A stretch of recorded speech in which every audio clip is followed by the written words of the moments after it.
terciopelo también llevó raso. Eceomo. Eceomo. Pues todos estos que llevaban raso al final han ido cambiando o bien por una especie de terciopelo o similar, o la sarga en el caso de humildad. Y después también, por ejemplo, otras como Veracruz también tuvieron un cambio mucho menos a lo mejor llamativo, que era pasar de la sarga precisamente al ruán.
Bueno.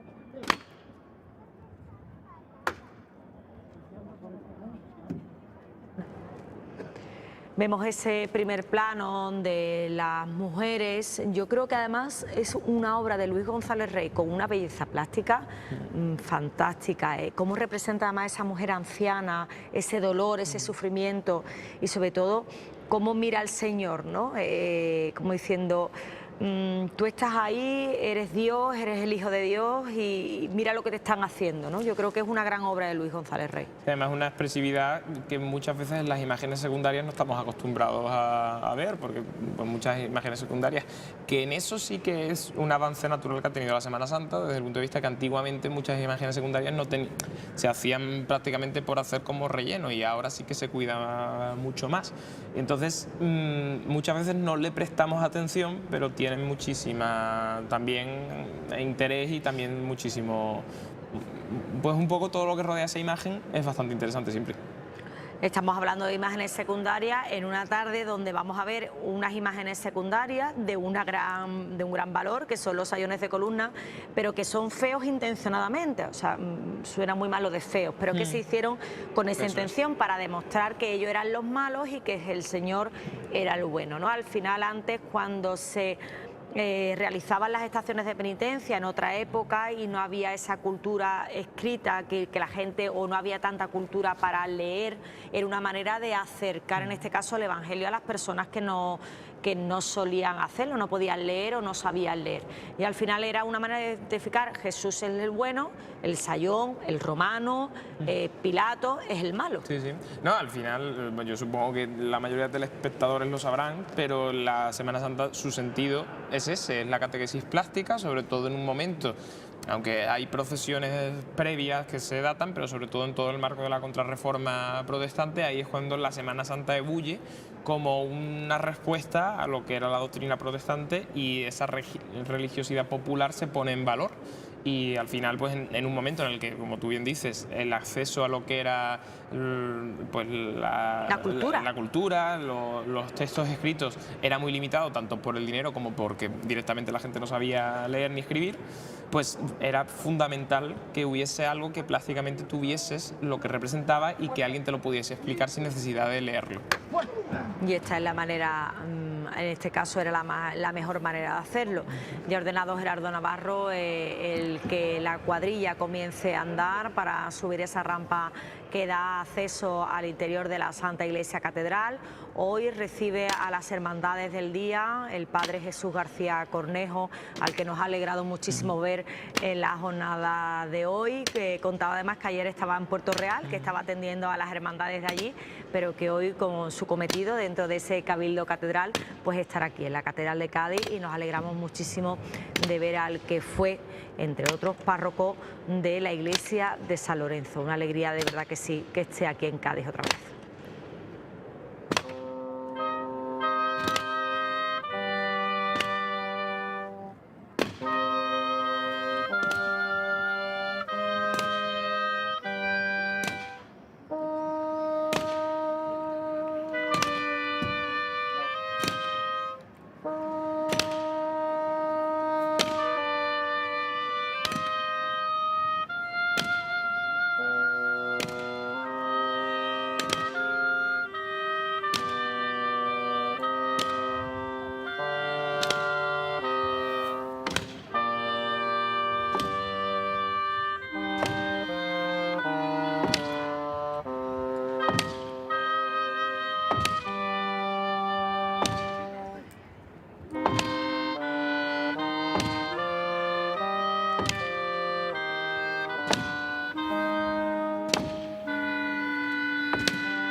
Entrando ya en la Catedral de Cádiz, el misterio de Jesús del Mayor Dolor, y vemos además desde esta cámara que tenemos en el interior de la iglesia catedral cómo la Cofradía de Sanidad ha cuidado hasta ese suelo del paso. Nos representa precisamente ese camino por el Calvario donde Jesús se encuentra con las mujeres en ese